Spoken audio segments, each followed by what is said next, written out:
Tere raamatusõbrad! Oleme Apollo uues Rocca al Mare kaupluses selleks, et panna punkt möödunud raamatuaastale ning anda kätte auhinnad lugejate lemmikteostele.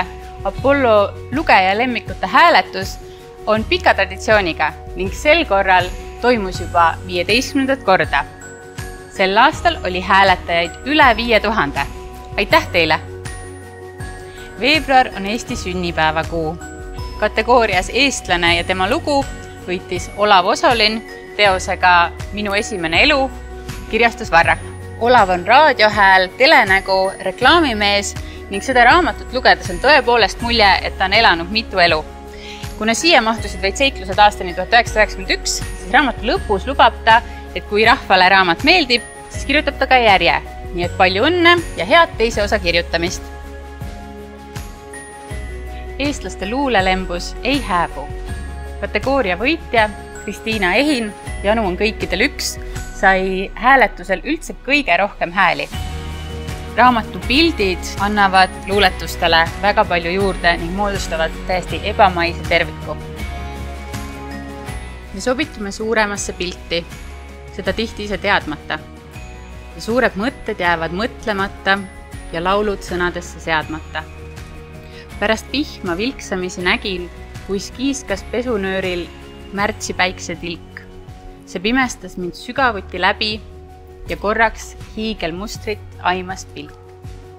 Ilukirjandus laseb meil seigelda ja tunda võib-olla rohkem, kui argipäev selleks võimalust pakub.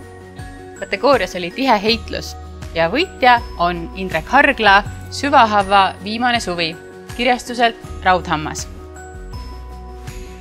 See on sarja 3. osa, kus me rändame arbujaga läbi Lõuna-Eesti erinevate ajastute.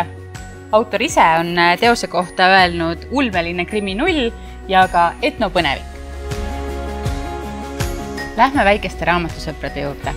Lasteraamatute kategoorias oli rebimine tihe ning võitjaks osutus Morten Emilia ja kadunud maailmad Reili Reinaugilt ning kirjastuselt Päike ja pilv.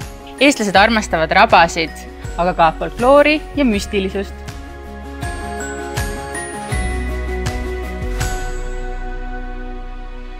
Müüginumbrite järgi on eestlaste lemmikžanr aimekirjandus. Populaarteadusliku kirjanduse võitja on Jäine igatsus, armastus Antarktika moodi. Autorid Maris ja Tiit Pruuli, Go Group kirjastus. See raamat ei räägi mitte üksnes ühest reisist, mida väga vähesed inimesed saavad kaasa teha, vaid ka Antarktika avastusretkede ja polaaruurijate ajaloost. Aimeraamatust konkreetsemate nõuanneteni. Käsiraamatute kategoorias võitis Mihkel Raud Võtku homme mind või saatan kavakirjastuselt. Kui kirjanike peres kasvanud Mihkel Raud kirjutab, siis rahvas loeb. Tema tekstid on alati humoorikad ja eneseiroonilised ning sel korral on teemaks suhted. Milline siis oli raamatu aasta 2020? Võib öelda, et see oli enda sissevaatamise aasta. Kõige edukamad olid vaimse tervise ja psühholoogia teemalised raamatud. Aga lisaks tööle iseendaga oli ka hea ilukirjanduse aasta. Sellepärast, et ilukirjandus laseb meil ka kodus tugitoolis istudes rännata ajaloos ja tulevikus, võlumaailmades ja kohtuda igasuguste toredate tegelastega. Apollo valis enda lemmikuks Pamela Marani raamatu Eesti vanaisade lood ja salatarkused kirjastuselt Kuldnööpike. See on kummardus meie esiisadele.